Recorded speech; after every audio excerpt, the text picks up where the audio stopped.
Wewe ulienda paje kwa media? Mimi nilienda Daystar, tuanzie hapo, chuo cha Daystar. Na wazazi wangu waliniuliza nataka kufanya nini, nikawaambia wanahabari. So for me it was very clear Daystar is where I want to go to.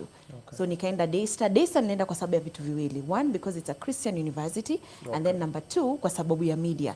Kwa tumeona the likes of kina Larry Mado, kina Lilian Muli, kina Johnson Mwakazi, Betty Chal, au wote, that's team Daystar. So I went to Daystar. So when I joined Daystar, nikajiunga na radio ya Daystar ya chuoni, na nikakuwa paired na saisi mtangazaji. Sasa amejitosa kwenye serikali, lakini kuna bingwa fulani alikuwa mtangazaji Radio Maisha anajulikana kama Hassan Omar, alikuwa anajiita Uncle Vuvuzela.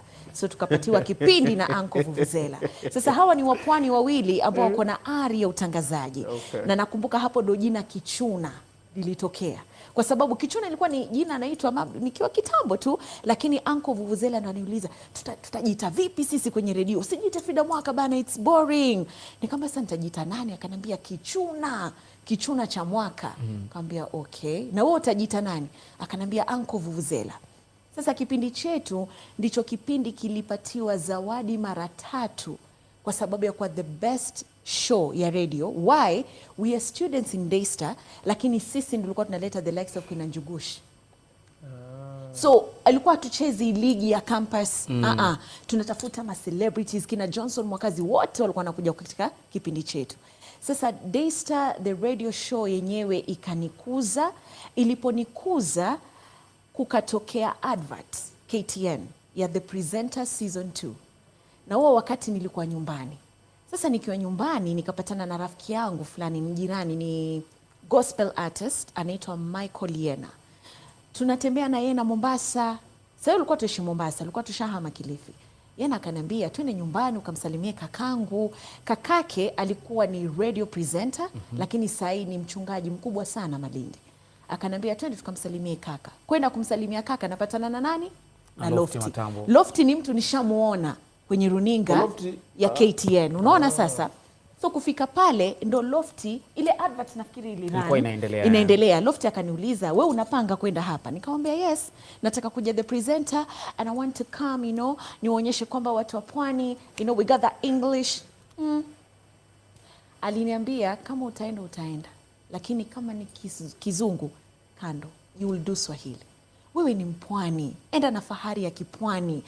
So for me at that point, nimetaka sana kuwa a female Swahili news anchor, lakini bado najishuku na Kiswahili, si kujishuku, niko na ile wapwani huwa ni kama wa Tanzania. Watangangana sana na kizungu. Kwanza kuna bingwa sasa ana trend, aliongea vitu mpaka vya shtua, So wanataka sana kujionyesha wanajua kizungu, utaona pale, lakini Kiswahili ndio lugha yao. However, I don't want it. So huyu akanambia usiende na kizungu cha pwani, enda na Kiswahili. So Lofty akanambia nitakusaidia, and we just exchanged our contacts and that's it.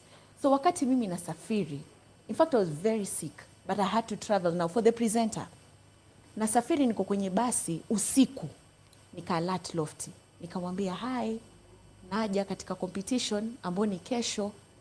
So kwenye hilo basi, na hii ni story ambayo nimepeana mara nyingi sana na siku zote naomba msamaha. Nilikuwa nimekaa na mzee fulani. Huo mzee naona nilimsumbua Obinna. Kwa sababu kwenye basi nilikuwa Lofty ananitumia voice note, ananiambia hivi ndio habari ufanywa. Ananitumia script, ananiambia hebu voice, namrudishia ile script na record, namtumia kwa WhatsApp, ananirudishia. So ni kama ananitrain. Hii ni training ya kwanza ambayo nimeipata. Competition ikiwa asubuhi, mimi niko kwenye Akamba basi. Akanitrain. Ilipofika kama saa 8 za usiku, aliniacha na script moja. Hapo ndio marehemu Raila Odinga alikuwa amepoteza mtoto wake Fidel Castro Odinga. Akaniacha na script ya Fidel. Akanambia hii ipitie, itakusaidia. Tumesema unahitaji pointi moja. Unahitaji mtu mmoja. Hiyo script ya Fidel Castro ndio ilinipatia mimi nafasi ya kupenya. Kwa sababu nilipofika asubuhi, in fact I thought I was the first person. Wajua nimetravel. So nikutafuta mahali, nikarudi Daystar kwa hostel, nikaoga haraka 6 nilikuwa KTN. Kufika KTN, 600 people were ahead of me. So the moment, and let me tell you, and I keep saying this thing, and guys, it might sound like a cliche, but how you dress is how you'll be addressed. The moment I stepped the gate, nikutana na watu watatu. Papa Anthony Ndiema, DJ Kroba, na Kendi Ashtiva. That time they were hosting Tukuza. The moment Kroba saw me, aliambia kina Kendi, huyu ashapenya. Because I invested in what I was wearing. You know, nimetamani sana kwa mwanahabari. So I had to dress the part. So I was in a red dress and like a nice ka white ka coat, you know. Yani walinipatia confidence, and for me I want to say Ndiema, and it's a coincidence but Ndiema was your angel and my angel. Ndiema wale walikuwa kama malaika wangu kuniambia it is well, because the moment niliingia nilitense, niliona watu unajua unaingia unapatiwa tag. I was tag 600 and something. Obinna nilikuwa nafanyiwa interview yangu 5 jioni. Kutoka asubuhi 6 nimesimama kwenye foleni. Ndio maana unaambiwa ukipata kitu rahisi hutakithamini. Hii leo mkiangalia the duo mnasema kwa nini hao watu wanavuma? Because we know where we've come from. So mimi nilifanywa interview 6 jioni. Kwenye interview nikapatiwa story ya kwanza nikafanya. Story ya pili nikafanya. So hiyo judges ni nani?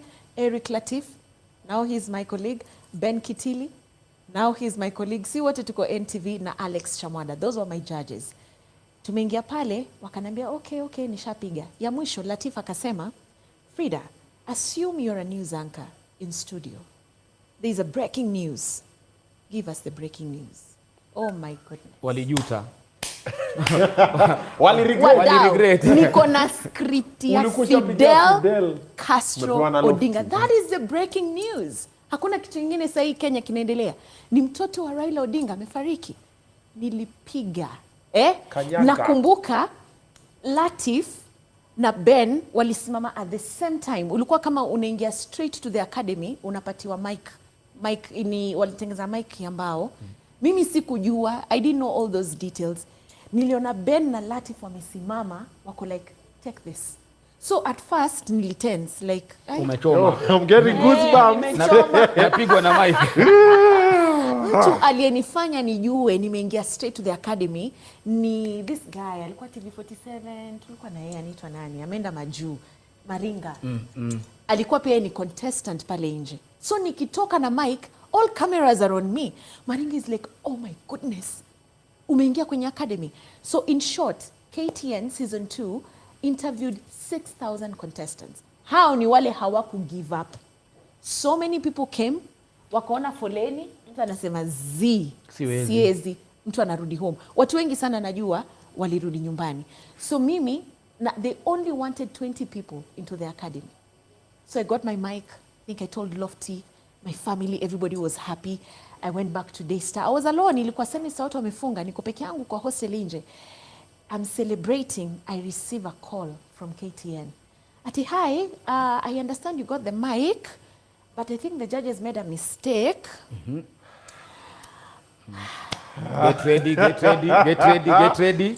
You've already it, and that is why, guys, do not shout about your testimony when it's not time. Preach. Let me tell you, mimi hakuna mtu alikuwa ajui sijapata mic. Ulitangaza? Yes. Nawe kwa kutangaza uko sawa. Niko sawa. Hello, nimekuja natangaza. Nilitangaza. Nikaambiwa, so because of that, judges walichagua more people and the academy only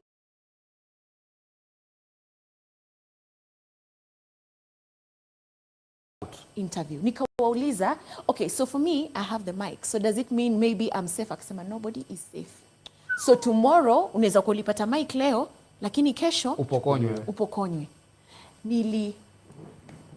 That then, I was having a boyfriend. That boyfriend, I called him. We went to Isili. Tukatafuta. Na ulikuwa unanificha kuhusu your boyfriend. Nilikuwa naye. Sasa singekwambia, unajua sasa wewe ulikuwa nini tu. Nini? Destiny connector. Wewe kazi yako si boyfriend. Ushafanya purpose yako, umeandika script. Unataka story ya boyfriend ya nini? So, my boyfriend we shall revisit. Took me to Isili. Tukatafuta kanguo, nikapata kanguo ka green kazuri. The following day, I thought it was kitu ya kwanza asubuhi.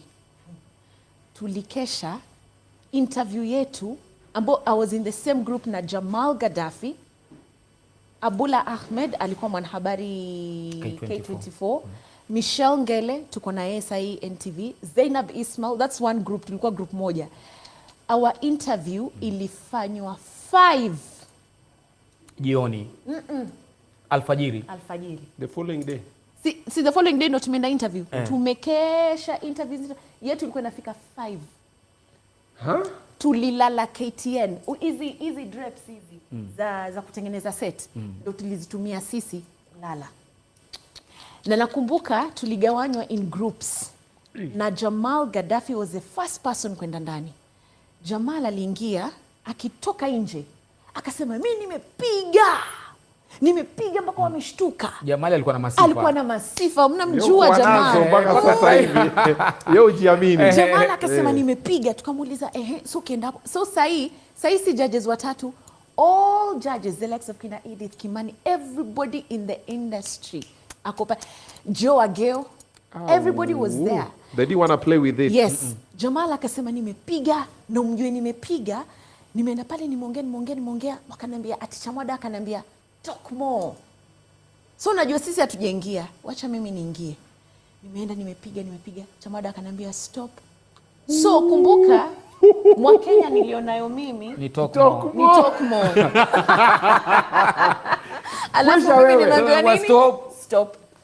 In short, our results zilitoka baadaye, and Latif is the one who announced the results. So I was number 3 to be mentioned, that I'm joining the academy.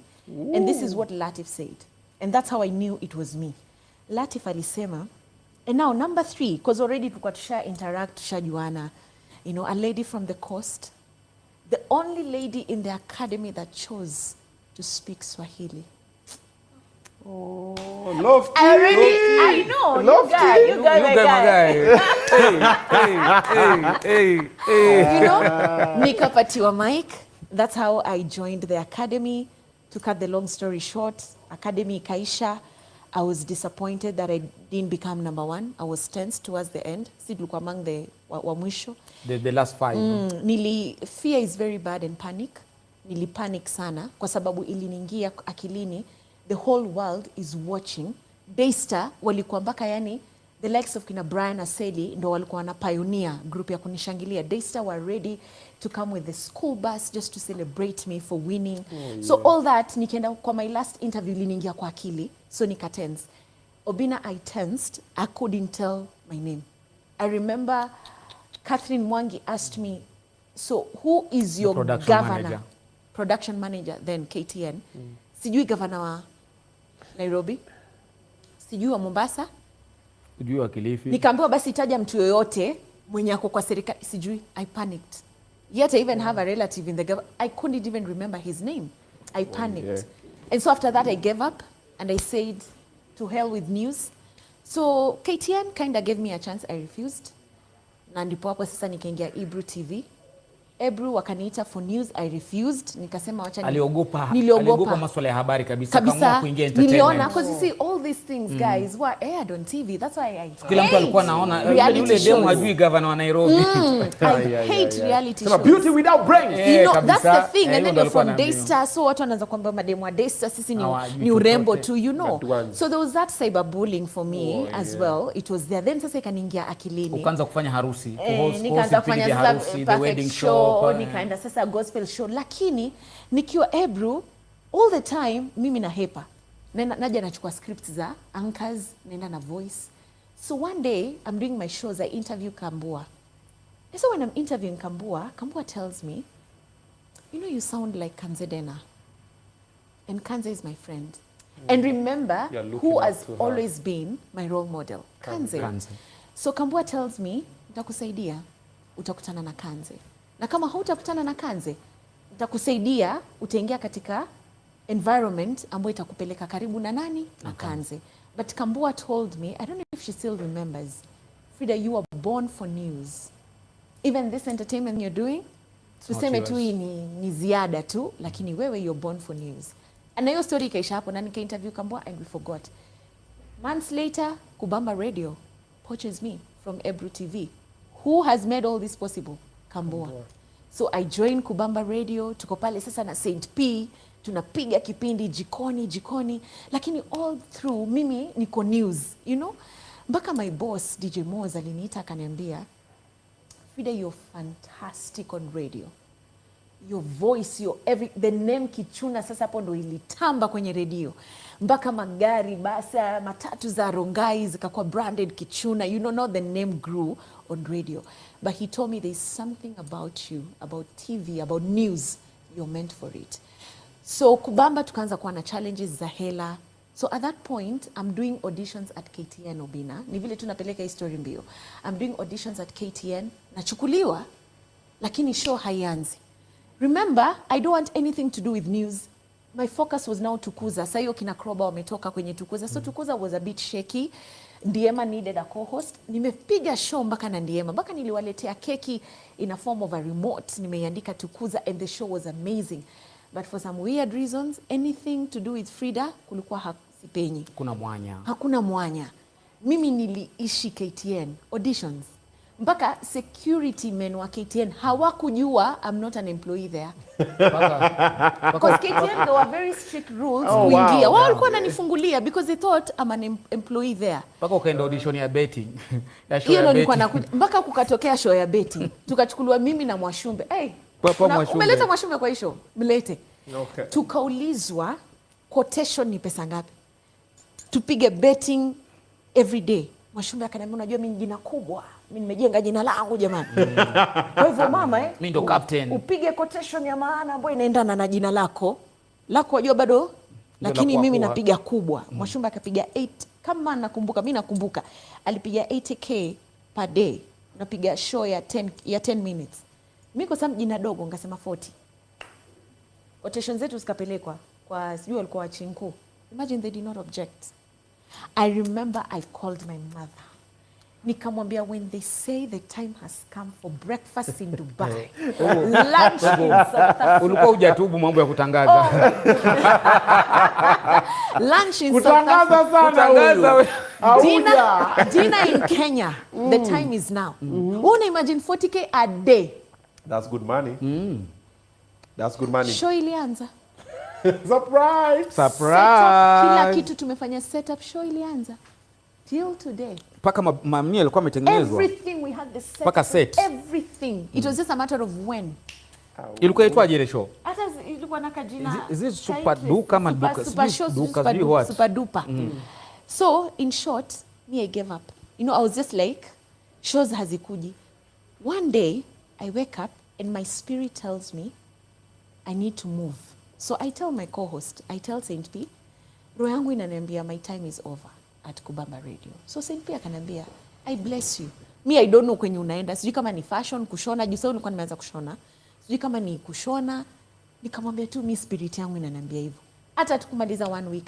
Milele FM, Titi Nangwala, alinikuja kunifuata yeye mwenyewe. Ndio nikafanya auditions Milele FM. I don't know who submitted my name at NTV. Citizen called, Radio Citizen. So I went for all those interviews came at once in 1 week. In fact, my boss released me. And when I went to NTV, I knew this is not my space for now. Kwanza nilikutana na mwanahabari, nikitoka akaniuliza, yeye pia amekuja auditions, akaniuliza, "Hi, what are you doing here?" Nikamwambia nimekuja auditions, akacheka. Akanambia, "Which auditions?" Nikamwambia siza kwa news anchor. She was like, "Guy, kwani hujui vile media work?" Nikamwambia media work aje? Akanambia ni formality, mimi ndo nilishachaguliwa. Hey! Akanambia unamjua simjui. Alichukuliwa kweli? Alikuwa alifanya kidogo NTV alafu so kweli alikuwa ashachukuliwa. Sijui, lakini cha msingi ni kwamba tulimuona hewani. Tulimuona baadaye. So akasema hii ni formality. In fact mimi nimekuja kusign contract. So kama wewe umekuja auditions, hiyo umewe. So mimi hata ikanitoka. Hivi vitu ndio huwa vinaua watu ndoto zao. Kabisa. So Radio Citizen hapo ndo kuna mtihani. So nikaenda Radio Citizen and let me tell you guys, you need to hear God and understand your purpose. Umeitwa kufanya nini? Wakati nilienda Radio Citizen, nikapatana na Jerida. She's now in America. And my current boss, Simaloy, au ndo walikuwa bosses radio. So I did the first interview. Kidogo kidogo nikaitwa the second interview. Kidogo kidogo nikaitwa the third interview. Na kuja sasa kusign contract na HR. So that is the day I was meant to meet now our current boss, Simaloy. She was the head of radio. Na nilikuwa sijakutana naye, ndo nafaa kukutana naye. Sasa tumeitwa wawili, tumebaki wawili, mimi na Selika Dot. But Obinna, I'm struggling. I'm like, this is what I want. So in fact that day, Jerida told me, your show is going to be a morning show. Utakuwa unafanya a gospel morning show. That is a bit slow. There is no DJ. So mimi nishasikia tayari morning show. So nafaa kuwa hapa by 4. There is no DJ. Nimetoka kubamba radio kwa nini ma DJ ni show ya mchana, ni drive show. Teke. Mimi naamini guy 4. Sinitaangusha station. So Jerida told me that will be your show. But Frida, this is media. I want you to be flexible anytime. Unaweza tupwa mseto. Hey, I know nothing about secular. So I was also a bit confused. Hujui Rich Mavoko saa hiyo? Sijui. Mimi najua tu nani, anaitwa Diamond. So kama ni kucheza Diamond basi itakuwa tu ni Diamond peke yake. Nice. Sijui hata ma rhymes za secular. But by the time I entered in that room, I told God, this is not for me. Na nje niko na Selika Dot ambaye, this is how God aligns people. Seli is a fantastic radio presenter, a radio citizen.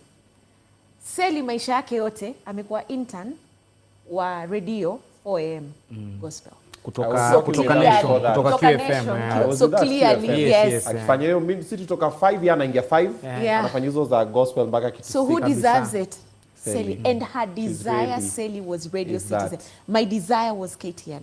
Now this is a funny thing. When I entered in the room where I'm meant to meet Simaloy, Jerida, I don't know what we talked about. Jerida just turned to me and she told me, I bless you for KTN. Who told Jerida I want to go to KTN? I don't know. And she was like, it seems your heart is not here. And I told them yes. And Citizen was giving me good money. I saw it. Una karatasi ndio hii, unafaa kusign, but unashindwa. So I left. When I went home, I called my mom. And this is the point where I felt my mom, kidogo hivi, kidogo anitusi. Ile kuniambia, unataka. Ume struggle, Mungu amekufungulia njia na bado unaikataa. And I felt, at this point I felt I've disappointed my parents. So mi nikalia na nikalala. Niliamshwa na simu ya KTN. Yes, I cried. Nilikuwa nimefura. Yani ile unalia mpaka unasikia headache, nikalala. Same day? Yes, same day. You umetoka Citizen? Nimetoka Citizen, nishambia mamangu nimemdisappoint. Mamangu akaniambia, you know Frida, we don't come from a rich home. Pia ana struggle ile ananilipia rent, you know, because Kubamba is not, Kubamba we are earning, was it 20k ama 30 a month? Na alafu haikuji. Tulikuwa tunajibamba. Lakini nayo ilikuwa station noma. But it was in the name. Yes, it was in the, and it was amazing. Lazima tungejibamba kwa kina Danko. So simu ilioni amsha mimi ni Nico T from KTN. Nikachukua, mimi sijui ni nani? Nico T alikuwa head of production. Head of production, yes. Akanipigia, hi, am I speaking to Fridah Mwaka? Yes. This is Nico Tieno from KTN News. Akaniambia, Frida, I understand you were once here for presenter season 2, yes. And you were loved. And tumekaa chini, tukona who can fill in position ya Mashirima Kapombe. She had just left to Citizen. And so we are doing interviews. So are you open for an interview? Kaambia sawa. So nikapigia my boss Moz. Moz aliniambia, unataka the whole Kubamba tukupeleke ama utaenda peke yako uko sawa? Nikamwambia nitaenda peke yangu. But I had already given up. So Nico T just told me, come, you know, you did well, Nini, with Swahili and everything, just come. So I went for the interview. Getting to the interview, the who is who in the news industry is there. So mimi ni kademka radio, nashindwa, sijui hata gavana, nashindwa nafanya nini hapa. Hujui hata autocue ina sijui, sija kizimo utafanyaje. So in short, tukaenda the first interview. There was a guy alikuwa na roll autocue huko, alikuwa anaitwa Kefa. Akasema msipopigiwa simu by Wednesday, muko joe tu na mulale. Those are the words he used. So unakaa hivi unasubiri Wednesday ifike. Unajua mko wengi. Either uitwe ama ufanye nini? Tuesday. They called me. Kitu kingine na ulale. Ashakumsi matusi. Tuesday napigiwa simu. Nenda interview. Bado tuko wengi lakini idadi imepungua. I did 5 interviews. The 5th one ilikuwa kwenda kukutana na HR. In fact, nilifika mapema sana. Akakuja baadaye si Watom. He was the head of HR. Nicholas. So, nikaenda tukachapa story na HR. Hata hakuna ati unataka salary ya HR anakupima tu. So, who are you? You know, but at least hapo mmebakiwa kidogo. So, at least kuna hizo hopes. Now, let me tell you. I mentioned Catherine Mwangi. She's the head of production. Yeah, she's been there for Catherine is the person who made me know I've been. Is it? Oh, okay. So Nikoti calls me and tells me, in fact, no, before I met the HR, Nikoti called me and told me, I understand you were left with one interview. I said yes. He said, okay. Catherine Mwangi wants to see you. We're going to final straw. And I think this is the first time I'm saying this in public. Yeah. For me, I was hurt. I was like, why does she want to see me? Because I felt all these interviews I was doing, it was her to say yes or no. Yes or no. Yeah. Na zilikuwa zinakwama. Spared you the misery. You feel. Yeah, so for me, I was like, why? So I just told Nick, it's okay. And I remember that day, Kambua alikuwa amekuja kubamba kutusaidia na nguo zake, ana declutter, so anatuletea tu angalau tungare-ngare. Mjibambe. So kuna dema anaitwa Susan Mbira. Susan Mbira was my producer. Na Mbira, we used to stay together. So Mbira alikuwa amekota ka trench coat ka red. Kakambua, ka smart sana. Nilikuwa nimeka nini, lakini Mbira akakanyakua. Nilisema siombangi nguo, but nitaomba this time. Nina kwa Susan, nikaombe Susan, I need your trench coat. Akaniuliza for what? Nikamwambia war. For war. War. That's what I said. Because her trench coat is red. So I wanted to wear red. They say red is the color of power. So I knew I am meeting power. Na nahitaji nini? Kwa level yako sasa. Kila mtu anahitaji power. Na kwa hiyo power lazima wakosti watakuwa. Na umeenda kikosti. Na mimi nimeenda kikosti. I did red lipstick, red boots, red trench coat. You was ready for war. And I said, let me now go and meet Catherine. So nilifika mapema. Na hoja vile tulikuwa tunamuogopa Catherine wewe. Catherine aliingia. And she was like, hi Fridah, you are so early today. So me, I'm already surprised. I'm like, hey? Amesha kudisengage. Yeah. So nikaingia ndani machozi.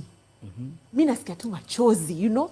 So Catherine tells me, Fridah, I'm surprised. Who are you again? During the presenter, we threw you into entertainment. You gave us an A game. Tukikurusha news ilikuwa A game. Ni ile tu kidogo ni kama ulipanic. We were watching your auditions and what you guys have been doing with the board. And the moment yours came, everybody was like, wow, who is this again? And I said, I know this girl, but I need to understand, what does she want? Because I know you've been fighting for Tukuza, you know. So she tells me, there's even Kenyan Burudani that has come up. You know, is it something you'd want to venture in? Machozi. You know, for me, I'm like... You're so loud. No, for me, I was like, God, what is this? Like... Stop dangling the carrot. Unaileta, unaisabu tu. So Catherine told me, you did well. But I'm just here to ask you, what do you want? Is it news or entertainment? So I told Catherine, the door that I knocked, I was on entertainment all through, and I was knocking that door for 4 years. That door never opened. I shut it. So right now I'm ready for news. If that door is gonna open, well and good. If it's not going to open, then I'm done with KTN. Catherine ananiambia, bring your hands. Let me pray for you. And she told me the reason as to why I'm praying for you is because you're very young. You're very young. And you're coming into a space that is not friendly to women and also not friendly to the young girls. Yeah. You will be seen, and the next thing, politicians will come after you. Big men in this city will come after you. So if you're not grounded, you will fall. But Catherine is the one who confirmed that I'm coming in KTN News. But sikutaka, sasa hapo sikutangaza. Sikutaka kiere. Finally. So she prayed for me and she told me, you have my blessings, whatever it is with your next interview. Just know that you have God's favor. So my next interview was easy. I was just hanging out with Siwa Tom. And then the next thing, Fridah Mwaka is the one who is chosen to replace Mashirima Kapombe. Mbo ameacha jina kubwa. So this is a young girl coming in a space where kuna manguli. Immediately napatiwa NTV Weekendi, that's a big space. You know, Weekendi, people are at home, everybody's watching. So of course the first bulletin was not easy. You know, nilikuwa nazisikia hizo butterflies. But by the grace of God, I think for me what has kept me is one, humility. Two, usilete kiherehere kwa media. There are people who have been ahead of you, learn. So for me, I've learned from them and I listen. And so 2 years down the line, NTV poaches us. Makofi jameni kwa pacha wangu. So that's a story for another day. Is that the point where you joined him? I joined him and now... At KTN? At KTN. Oh, that news that together you're doing that one. Yeah, we're just now colleagues, but it's not like we're working together. Not anchoring together. Towards the end, before we moved to NTV, you know now Lofty and I tumekuwa sasa marafiki. Tukajaribu screen test. Tukasema, can we do a screen test? We really want to do this thing together. Our boss said, I'm taller than him. So we will not make it. Just like that. So we didn't do it. Slightly taller at nikivaa heels. Akivaa heels nampita. So, but again. Na tukikaa kwa sababu ya ana